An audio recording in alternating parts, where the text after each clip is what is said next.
बिस्मिल्लाहिर्रहमानिर्रहीम। मैं बेऔलादी की वजह से मायूस हो चुकी थी।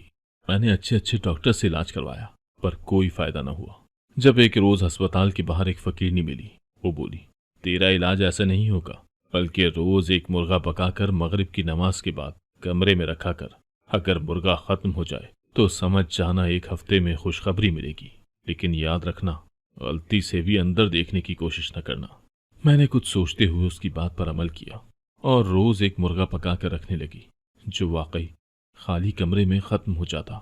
और मैं 5वें दिन सच में हामला हो गई। लेकिन अब मेरी तजस्सुस से जान निकल रही थी कि वो मुर्गा कहाँ जाता है। जब ही कमरे में मुर्गा रखकर कैमरा छुपा दिया। बाद में जैसे ही कैमरा खोल कर देखा तो मेरा नाम गुलनाज मजीद है। मैं शिकारपुर की रहने वाली हूँ। हमारी जिंदगी में बहुत से ऐसे हादसात हो जाते हैं जिनका कभी सोचा भी नहीं होता। मेरे अब्बा ने खानदान से बाहर शादी की थी, जिसकी वजह से खानदान वालों ने हमसे सभी रिश्ते खत्म कर दिए थे। सिर्फ ननियाल था जो हमसे मिलता था। अब्बा कभी कभी दादा को देखने के लिए बहुत बेचैन हो जाया करते थे, पर इतने साल गुजरने के बावजूद दादा अब्बू ने हमें घर आने की इजाजत नहीं दी थी। यहाँ तक कि अपने पोते से भी मिलना पसंद नहीं करते थे। भाई जब बड़ा हुआ तो दादा अब्बू से मिलने जाता रहा, लेकिन ताया अब्बू और चाचू ने किसी से मिलने नहीं दिया। और जब दादा अब्बू को पता चला तो कहने लगे, वो मेरा पोता नहीं है, बल्कि उस औरत का बेटा है जिसके खानदान को मैं हरगिज पसंद नहीं करता। मेरी मामा के खानदान वालों से एक तो लड़ाई थी और दूसरा वो लोग बाहर के थे। और अब्बा के खानदान में कास्ट से बाहर शादी करना बहुत बड़ा जुर्म समझा जाता था। हम 3 बहन भाई थे। अच्छे खाते पीते घर से ताल्लुक रखते थे। मुझे फैशन डिजाइनर बनने का बहुत शौक था और कई जगह अपने काम की वजह से जानी जाती थी। मैं अपनी बुटीक खोलना चाहती थी, पर अब्बा कहते, पहले पढ़ाई फिर काम। अब्बा पढ़ाई के मामले में बहुत सख्त थे और उतना ही अम्मा इस मामले में नर्म थी। मेरा एक ही भाई था जिसको अब्बा आर्मी में भेजना चाहते थे और वो खुद भी जाना चाहता था। उसका अपना भी शौक था आर्मी ऑफिसर बनना। भाई की आर्मी ट्रेनिंग शुरू होने वाली थी और वो हमें छोड़कर जा रहा था। जब से अम्मा को पता चला तो वो आंसू बहाती रहती। भाई बहुत दिलासे देता कि रोज फोन करूंगा, छुट्टी पर मिलने भी आऊंगा, और अगर आप लोगों का दिल करे तो आप सब भी मुझसे मिलने आ सकते हैं। पर वो मां थी, इन सब बातों से कहां संभलती। भाई को अब्बा छोड़ने गए। हमने भी डरते डरते साथ जाने की जिद की, पर अब्बा की घूरी ने मुंह बंद करवा दिया था। अब्बा कहते, लड़कियों का क्या काम है वहां पर, इतने मर्द होंगे वहां। मैं तो अम्मा से लड़ पड़ती थी कि भला ये क्या बात हुई। अब्बा हमें जहां पढ़ने भेजते हैं वहां कौन से लड़के साथ नहीं पढ़ते। पर अम्मा कहती, तुम्हें नहीं पता, वो अपने बेटे के साथ कुछ वक्त अकेले गुजारना चाहते हैं। वो जितने सख्त नजर आते हैं उतने हैं नहीं। भाई को गए 1 हफ्ता हो गया था और हमारे घर की उदासी बरकरार थी। ना कोई ठीक से खाना खाता, ना बात करता। सभी अपने कमरों में बंद रहते। अब्बा भी आप ही के लिए रिश्ता देख रहे थे। वो चाहते थे कि बेटियों की शादी जितनी जल्दी हो जाए उतना अच्छा है। खानदान तो हमारा था नहीं, मामू के बेटे छोटे थे, इसी वजह से आपा का रिश्ता बाहर देखा जा रहा था। और अब्बा के एक जानने वाले जो रिश्ते में अब्बा के कजन लगते थे, उन्होंने रिश्ता मांग लिया। पर जिस दिन मंगनी थी उस दिन पता चला कि वो लोग ताया लोगों के दबाव में आ गए हैं और वो रिश्ता खत्म कर चुके हैं। अब्बा वहां गए, बातचीत हुई और शाम को अब्बा कंधे झुकाए घर में दाखिल हुए थे। अब्बा ने कहा, मेरे बाप ने कहा है कि जो इंसान खुद बाहर शादी कर सकता है उसका हमारे खानदान के किसी भी फर्द से कोई ताल्लुक नहीं, चाहे वो कोई दूर का रिश्तेदार ही क्यों ना हो। अब्बा अब हर वक्त परेशान नजर आते, पर मेरी आपी खुश थी क्योंकि वो अपने क्लास फेलो को पसंद करती थी। वो लोग रिश्ता लाना चाहते थे, पर आपी के घर बात करने से पहले अब्बा ने अपने कजन के बेटे से बात तय कर दी और उसी कजन ने अब रिश्ते से इनकार कर दिया था। आपी ने अम्मा से बात की कि किसी तरह अब्बा से बात करें, एक बार उस लड़के से मिलने। और फिर कुछ दिनों बाद वो फैमिली हमारे घर में मौजूद थी। वो लोग बहुत मिलनसार थे, लड़का भी बहुत अच्छा था। अब्बा ने कुछ वक्त की मोहलत मांगी और छानबीन के बाद रिश्ता तय हो गया। मेरी बहन के तो पांव जमीन पर नहीं लग रहे थे। मनचाहा शख्स मिल जाए तो इंसान ऐसे ही हवाओं में उड़ता है। मैंने अपनी बहन की सदा खुश रहने की दुआ मांगी थी। वो लोग मंगनी के बजाय शादी की तारीख मांग रहे थे, क्योंकि लड़की की बहन अपने शौहर के साथ बैरून मुल्क जा रही थी। इसीलिए वो लोग शादी की तारीख मांग रहे थे। मेरी अम्मा टाल मटोल करती रही कि कुछ वक्त गुजर जाए ताकि उनका बेटा ट्रेनिंग से वापस आ जाए, अपनी बड़ी बहन की शादी में शिरकत कर ले। पर अब्बा ने शादी की तारीख दे दी। शादी की तैयारियां शुरू हो चुकी थी। जहां बहुत ज्यादा खुशी थी वहीं भाई के लिए दिल भी उदास था। भाई ने कहा था, इतनी छुट्टियां नहीं मिल सकती कि वो बारात वाले दिन ही आ सकता है। अब्बा ने कहा, चलो एक दिन के लिए ही सही, कम से कम बड़ी बहन की शादी पर तो आ जाएगा। पर अम्मा आंसू बहाती रही। शादी से 7 दिन पहले मायूं ढोलकी रखी गई और सब मेहमानों को मदऊ किया गया था। अब्बा चाहते थे कि उनकी बेटी की शादी में कोई कसर न रहे और मेरी बहन पर तो बहुत रूप आया था। उसको मायूं बिठा दिया गया। अम्मा बार बार उसकी नजर उतारती। शादी के दिन करीब आ रहे थे। अब्बा का एक ही दोस्त था, वो भी आ चुके थे। वो हर एक साल बाद आते थे, लेकिन इस बार पूरी फैमिली के साथ आए थे। वो मुझसे बहुत मोहब्बत करते थे। उनकी कोई बेटी नहीं थी और मुझे अपनी बेटी ही समझते थे। उनकी नेचर बहुत अच्छी थी। शादी पर उन्होंने हमारा बहुत साथ दिया था और अब्बू का पूरा पूरा हाथ बटाया था। आपी की शादी को अभी 3 माह ही गुजरे थे जब अब्बा के वही दोस्त और उनकी बीवी बाकायदा मेरा रिश्ता लेने आ गए। अब्बा ने किसी से भी पूछे बिना फौरन हाँ कर दी। अब्बा की खुशी तो देखने वाली थी। वो बार बार अपने दोस्त के गले मिल रहे थे। और अंकल, वो तो जल्द अज जल्द शादी करना चाहते थे। वो कह रहे थे कि उनका बड़ा बेटा सेटल है और मैं अब चाहता हूं कि मेरे घर बहू आ जाए, रौनक हो जाएगी। उनके 2 ही बेटे थे और छोटा अभी कॉलेज में था। पर पता नहीं क्यों मेरा दिल बैठा जा रहा था। ऐसा नहीं था कि मेरी जिंदगी में कोई था या मुझे किसी से मोहब्बत थी, लेकिन मैं बस अभी शादी नहीं करना चाहती थी। पढ़ना चाहती थी, अपना बुटीक खोलना चाहती थी। अब्बा से कहा भी, पर वो कहते कि जो करना है अपने ससुराल जाकर करना, चाहे एक के बजाय 10 बुटीक खोल लेना। मैं जिन हालात से गुजरा हूं और गुजर रहा हूं तुम लोग नहीं जानते। जितनी जल्दी तुम्हारा फर्ज भी अदा हो जाएगा अच्छा है। अम्मा कहती, लड़कियां तो पैदा होते ही माँ बाप को फिक्र लगा देती हैं। माएँ हर पल उनके अच्छे नसीब की दुआएं करती हैं। और मैंने इतने लंबे लेक्चर के बाद सर झुका लिया था। अब्बा जितने सख्त तबीयत के सही, पर कभी हम पर बिला वजह सख्ती नहीं की थी। हमें लाड प्यार से पाला था, हर ख्वाहिश को पूरा किया था। पर अब्बा को अंदर ही अंदर अपने बाप भाइयों का दुख आ रहा था। मेरी शादी की तारीख रख दी थी। एक दिन अब्बा किसी दोस्त की अयादत के लिए गए तो वापसी पर अब्बा के साथ दादा अब्बू थे जो व्हील चेयर पर थे। उनका हुनकार खत्म हो चुका था। उनको फालिज हुआ था और जिन बेटों को वो अपना समझते आए थे उन्होंने दादा अब्बू को अस्पताल में ही छोड़ दिया था। कोई खबर नहीं थी उन्हें। और उस दिन के बाद दादा अब्बू हमारे पास आ गए। वो चुप चुप रहते। भाई खास तौर पर छुट्टी लेकर घर आया था दादा अब्बू से मिलने के लिए। कितनी देर उनसे बातें करता रहा। दादा अब्बू अब बात नहीं कर सकते थे, पर उनकी आंखों से बहते आंसू बहुत कुछ कहते थे। आहिस्ता आहिस्ता वो कुछ ठीक हो रहे थे। अब्बा खुद दादा अब्बू को संभालते, उनकी खिदमत करते। अब्बा के चेहरे पर एक मुस्कुराहट रहने लगी थी। पता नहीं कौन कौन सी बातें थी जो अब्बा अपने बाप से करते थे। अम्मा हर वक्त उनके पास रहती। सब कुछ अच्छा हो रहा था और अम्मा मुझे कान से पकड़कर घर के काम में लगाती। मैं पहले भी घर के हल्के फुल्के काम कर लेती थी। मुझे कभी जरूरत ही नहीं पड़ी थी काम करने की। सब काम खुद ही हो जाते थे। अब अम्मा सख्ती करती, कभी कोई काम तो कभी कोई काम करवाती और किसी पुलिस वाले की तरह मेरे सर पर खड़ी रहती। पर काम मुझसे फिर भी ना होता। दादा अब्बू को अम्मा की शिकायत लगाती कि आपकी बहू बहुत कामचोर है, खुद काम करने के बजाय मुझसे काम करवाती है। और वो हंसते। उनको हंसता देखकर मुझे बहुत अच्छा लगता था। अब उनके हाथ भी कुछ काम करने लगे थे। अब्बा बहुत देखभाल कर रहे थे। मैं अभी शादी नहीं करना चाहती थी। मैं बहुत सारा वक्त दादा के साथ गुजारना चाहती थी। मैंने अम्मा से डरते डरते कहा, मुझे अभी शादी नहीं करनी। पर अब्बा ने सुन लिया और मुझे कहा, ऐसे रिश्ते बार बार नहीं आते। हमें पता है क्या तुम्हारे लिए सही है और क्या हमें करना चाहिए। अपनी आपी की शादी पर अब्बा के दोस्त के बेटे ओवैस को देखा था। वो बड़ा खड़ूस सा इंसान मालूम होता था। पूरी शादी पर उसको किसी से भी ज्यादा बात करते हुए नहीं देखा था। वो मुस्कुराता भी सोच कर था। अम्मा कहती, ऐसा उल्टा सीधा ना सोचो, वो पहली बार आया था। वैसे भी इस रिश्ते पर उसकी रजामंदी शामिल थी तो ही उसके घर वाले आए।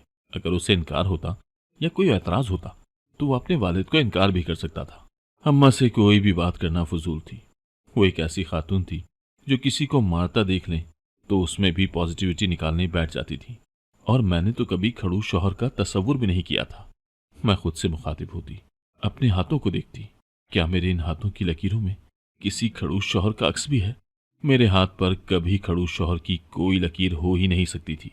खैर, मेरी शादी की तैयारियां शुरू हो चुकी थी। भाई भी मेरी शादी पर आ चुका था और सारा काम अपने जिम्मे ले लिया था। वही दादा अब्बू जो हम में से किसी को देखना नहीं चाहते थे। अब उनका दिन नहीं गुजरता था हमें देखे बिना। इतने माह के बाद अब वो थोड़ा थोड़ा बोलने लगे थे। जिस तरह बच्चे के पहली बार बोलने पर माँ बाप खुश होते हैं, बिल्कुल इसी तरह जब दादा अब्बू बीमारी के बाद पहली बार बोले थे तो अब्बा की आंखों में आंसू थे। वो पूरे घर को खुशी से बता रहे थे। मैं रुखसत होकर अपने ससुराल आ गई। यहाँ सभी अच्छे थे। मेरे दिल में जो वहम थे और खदशे थे सभी खत्म हो गए थे। मेरे सास और ससुर बिल्कुल बेटी के जैसे ख्याल रखते। मेरा शौहर इतना भी खड़ूस नहीं था जितना मैं समझती थी। वो बहुत मोहब्बत करने वाला और एहसास करने वाला शौहर था। इस घर में आकर मैं बहुत जल्दी ही एडजस्ट हो गई थी। मैं जो पहले कामचोर थी, ससुराल आकर बहुत कुछ सीख चुकी थी। मेरी सास एक माँ की तरह मुझे बहुत कुछ समझाती, घरदारी सिखाती, कभी डांट देती और कभी प्यार करती। वो मेरी सास कम और माँ ज्यादा थी। मैंने पहले दिन से ही उन्हें माँ समझा था। कभी उनकी बात को रद्द नहीं किया था। कभी उनसे पूछे बगैर कोई काम नहीं करती थी।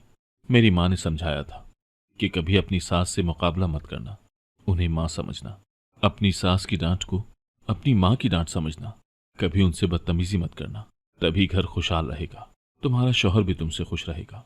मेरी सास अक्सर घर की ऊपरी मंजिल पर एक कमरा था जो हमेशा खाली रहता था और मेरी सास उसको अच्छे से साफ करती, उस कमरे का खास ख्याल रखती, जबकि वहां कुछ भी नहीं था। शादी के बाद शौहर से इजाजत लेकर मैंने बुटीक खोल ली थी, पर मेरी शादी के कुछ अरसे बाद मेरी सास की मौत हो गई। उन्हें कोई बीमारी थी जिसकी वजह से अपने बेटे की जल्दी शादी कर दी थी और इस बात का जिक्र किसी से भी नहीं किया था। उनकी कमी मुझे हमेशा महसूस होती थी। जब मेरे देवर की शादी हुई तो मैं जी भर कर रोई थी। उस दिन मुझे शिद्दत से अपनी माँ यानी सास याद आई थी। वो एक ऐसी औरत थी जो एक बार उनसे मिल लेता बार बार मिलने की ख्वाहिश जाहिर करता था, लेकिन उनके जाने के बाद घर में अक्सर मुझे अजीब सा महसूस होता था। पर मैं ज्यादा अपनी बुटीक पर बिजी रहती। उस रात भी ऐसा ही हुआ था मेरे साथ। रात का न जाने कौन सा पहर था जब मेरी आंखें अनजाने शोर से खुल गई। मैं जब से ससुराल ब्याह कर आई थी मेरे साथ अजीबो गरीब वाकयात होते रहते थे। मैं डर के मारे किसी से जिक्र भी ना करती। आज भी जब आंख खुली तो कमरे से बाहर ऊपर जाती हुई सीढ़ियों पर बहुत सारे लोगों की ऊपर मंजिल से नीचे उतरने की आवाजें आ रही थी, यूं जैसे कोई सीढ़ियों से ऊपर जाता हो और फिर नीचे आता हो। मैं उस दिन भी यही समझी कि मेरे देवर के बच्चे होंगे।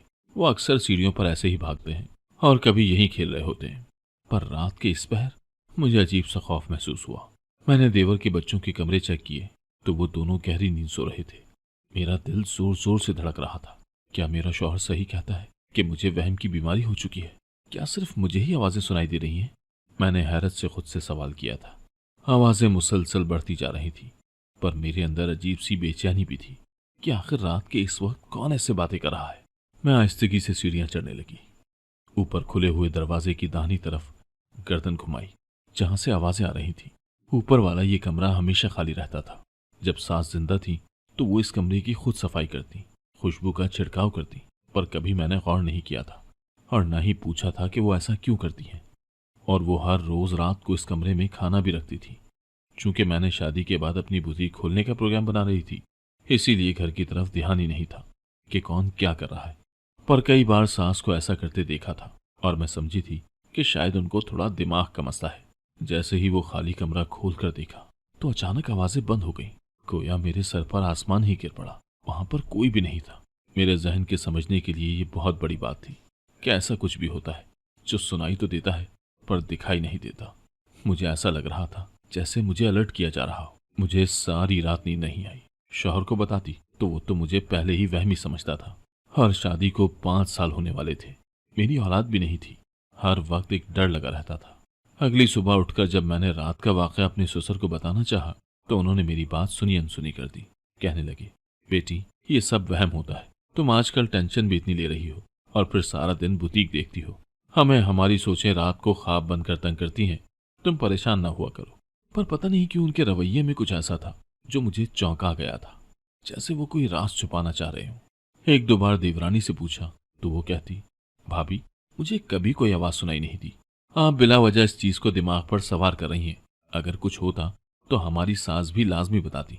मुझे न सही आपको तो बताती। मैं खामोश हो चुकी थी, पर दिल में एक फैसला भी कर लिया था। मुझे जान कर रहना था कि ये आवाजें कहाँ से आती हैं। पिछले 2 साल से ये आवाजें मुझे सुनाई देती हैं और किसी को क्यों नहीं। मुझे रात का शिद्दत से इंतजार था। जैसे ही रात हुई मैं ऊपरी मंजिल पर चली गई और छुप कर बैठ गई। रात का 1 बज रहा था। मुझे छुप कर बैठे 2 घंटे होने वाले थे। नींद भी सख्त आ रही थी, पर अभी तक कोई आवाज मुझे सुनाई नहीं दी थी। रात का वक्त, सारा घर नीम अंधेरे में डूबा हुआ था। लेकिन मुझे अपनी बात रद्द किए जाने का कलक भुलाए नहीं भूल रहा था। दिल में पक्का सोच लिया था कि आज एक बार मुझे पता चल जाए कि यहाँ कौन आता है, किसकी आवाजें हैं जो सिर्फ मुझे सुनाई देती हैं। बस एक बार। फिर घर वालों से पूछूंगी, फिर देखूंगी कि कैसे झुटलाते हैं ये लोग मेरी बात को। मुझे वहमी पागल समझते हैं। लेकिन उस वक्त मैं इस बात से बेखबर थी कि जाने अनजाने में किसकी नजरों में आने वाली थी। मुझे नींद आने लगी और मुझे पता ही न चला कि कब मेरी आंख लग गई। मुझे कभी इतनी गहरी नींद नहीं आती थी। कई दिन ऐसे ही गुजर गए। अब मैं परेशान रहती थी। कभी मुझे लगता कि सच में मेरा वहम है। एक दिन ऐसे ही मैं ऊपर चली गई। उसी कमरे को धोया, अच्छे से साफ किया और खाना रखा और कमरा बंद करके आ गई। मुझे नहीं पता था कि मैंने ये सब क्यों किया। मेरी शादी को 5 साल का अरसा हो चुका था। बहुत दुआएं और मन्नतें मुरादें मांगी थी, पर मेरी गोद हरी नहीं हुई थी। मैं बेऔलादी की वजह से मायूस हो चुकी थी। मैंने अच्छे अच्छे डॉक्टर से इलाज करवाया, पर कोई फायदा ना हुआ। अब तो मैं शौहर को भी कहने लगी थी कि आप दूसरी शादी कर लें, पर वो कहते, मुझे अल्लाह पर यकीन है, तुम कम सोचा करो और बस दुआ किया करो, अल्लाह हमें औलाद जरूर देगा। एक दोस्त ने मुझे किसी नए डॉक्टर का बताया कि एक बार उससे भी मशवरा कर लो। उस दिन जब मैं अस्पताल से निकली तो बाहर एक फकीरनी मिली, जिसके पास से बहुत प्यारी खुशबू आ रही थी, जैसे बहुत कीमती परफ्यूम लगाया हो। बस उसका हुलिया फकीरों जैसा था। सर पर एक चादर थी। वो चादर मैंने कहाँ देखी थी मुझे याद नहीं आ रही थी। वो बोली, तेरा इलाज ऐसे नहीं होगा। तेरी मुराद उस वक्त पूरी होगी जब तुम रोज एक मुर्गा पकाकर मगरिब की नमाज के बाद एक खाली कमरे में रखा करना। अगर मुर्गा खत्म हो जाए तो समझ जाना कि एक हफ्ते में खुशखबरी मिलेगी, लेकिन याद रखना गलती से भी अंदर देखने की कोशिश न करना। मैं घर आ गई। मेरी देवरानी भी अपने मैके गई हुई थी और मैं कई दिन सोचती रही कि वाकई ऐसा करने से मैं माँ बन सकती हूँ। फिर एक दिन कुछ सोचते हुए उस फकीरनी की बात पर अमल किया और रोज एक मुर्गा पकाकर उसी ऊपर वाली मंजिल के कमरे में रखने लगी, जो वाकई खाली कमरे में खत्म हो जाता। और मैं हैरान भी होती। कभी सोचती कि शायद कोई बिल्ली खा जाती होगी। उस दिन ये भी भूल गई थी मैं कि मैंने ही कमरे की सफाई की थी। अगर बिल्ली होती तो मुझे पता चल जाता। खैर, मैं 5वें दिन सच में हामला हो गई। मुझे यकीन नहीं आ रहा था। जब डॉक्टर्स ने बताया कि मैं मां बनने वाली हूँ, खुशी के मारे मैं रोती जा रही थी। मेरा शौहर भी बहुत खुश था। कहता, देखा, अल्लाह कभी अपने बंदों को खाली हाथ नहीं लौटाता। मैं उस फकीरनी का शुक्रिया अदा करना चाहती थी, पर वो अस्पताल के बाहर कहीं नहीं थी। 1-2 लोगों से पूछा तो उन्होंने कहा, अस्पताल के बाहर तो कई मांगने वाली आती हैं, आप किसका पूछ रही हैं? और मुझे वाकई उसका चेहरा भी याद नहीं था, क्योंकि उसने चादर ही ऐसी ली हुई थी। घर आकर अल्लाह का शुक्र अदा करती रही और सोचने लगी कि इस मुर्गे का क्या चक्कर है। मेरी तजुस्सुस से जान निकल रही थी कि वो मुर्गा कहाँ जाता है, और मैंने सोच लिया था कि अब मुझे क्या करना है। तभी मैंने दूसरे दिन कमरे में मुर्गा रखकर कैमरा छुपा दिया। बाद में जैसे ही कैमरा खोलकर देखा तो मेरी जान निकल गई।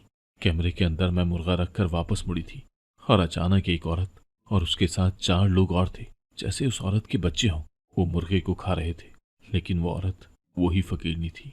वो कोई इंसान नहीं थी, बल्कि वो जिनजादी थी, और मैं डर कर बेहोश हो चुकी थी। मुझ पर एक खौफ तारी था। जब आंख खुली तो एक और कयामत मेरे इंतजार में थी। डॉक्टर ने बताया कि आपका हमल जाया हो चुका है, और मैं फूट फूट कर रो रही थी। घर आई, मुर्गा बनाया और कमरे में रखा। शाम को बर्तन लेने गई तो मुर्गा किसी ने नहीं खाया था। 2 दिन से ऐसा ही हो रहा था। मेरे ससुर ने भी शौहर को कह दिया कि 5 साल हो चुके हैं, औलाद होना होती तो हो जाती। गुलनार मेरे दोस्त की बेटी है, पर मेरा बहुत दिल चाहता है तुम्हारी औलाद देखने को। हर बाप की ख्वाहिश होती है कि अपने पोते पोतियों को देखे। तुम्हारे छोटे भाई की शादी तुम्हारे बाद हुई और उसके 2 बच्चे हैं। तुम भी मेरी बात पर गौर करो और दूसरी शादी कर लो।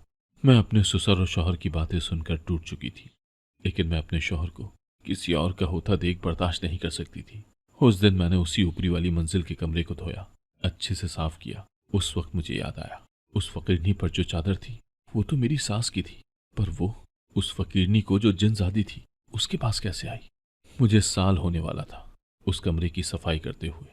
मैं यहीं बैठी रहती, बातें करती, कमरे में खाना रखती और यहीं नमाज पढ़ती, और अब रोती थी। एक दिन रोते रोते वहीं सो गई। जब रात को मुझे किसी औरत की आवाज सुनाई थी, वो मेरे सामने मौजूद थी। मैं डर चुकी थी। उसने कहा, आज से काफी साल पहले तुम्हारी सास को भी हमारी आवाजें सुनाई देती थी। वो ऊपर आती और कमरे की सफाई करने लगी, क्योंकि वो एक समझदार औरत थी। हमने खुश होकर उसके लिए दुआ की थी और उस औरत का मामूल बन गया था।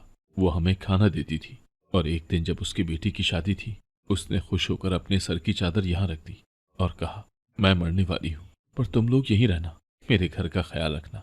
उसके जाने के बाद हम ख्याल रखते थे, लेकिन तुम हमें तंग करने लगी और औलाद से महरूम हो गई। जब एक दिन तुमने पहली बार हमें खाना दिया तो मैं तुम्हारे पीछे गई और तुम्हें हर रोज मुर्गा रखने का कहा। हम मुसलमान जन्नाती मखलूक हैं, पर तुम्हें रोका था कि उस कमरे में पीछे मुड़कर मत देखना, लेकिन तुम कम अकल थी। हम इंसानी शक्ल में थे तो तुम इतना डर गई, अगर अपनी असली शक्ल में होते तो तुम कब की मर चुकी होती। हमारे रब ने जिस चीज की हुदूद मुकर्रर की है, उस हुदूद को पार नहीं करना चाहिए। मैं उस जिनजादी से माफी मांग रही थी, मैं रोने लगी। उसने मेरे सर पर हाथ रखा और मैं बेहोश हो गई। जब होश आया तो मैं अपने बिस्तर पर थी। मेरा शौहर मेरा हाथ थामे बैठा था और खुशी से उसका चेहरा दमक रहा था।